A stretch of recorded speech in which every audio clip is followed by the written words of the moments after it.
How to clear Facebook cache on iPhone. Let's get started. Launch your Facebook app. Here we go. Make sure you have already logged into your account. You will land to the home page. Now head towards the menu page. Over here you're gonna find different options. Scroll down. Head towards the option of settings and privacy. Open it. Now go to the option settings. Over here you're gonna find different sections. Scroll down. Under permissions you can find the option of browser. Open that option. Now over here you can find the option of cookies and cache. Click on the option clear. Click on clear.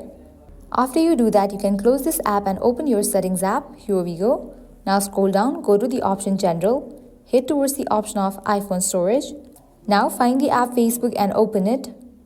You'll see the option of offload app. Click on it. Click on offload app. After you offload it, click on reinstall app, and with that you will be good to go. So this is how you can clear Facebook on iPhone. I hope you guys are clear about it. At the end, if you guys find this video helpful, don't forget to like, share and subscribe. Thank you.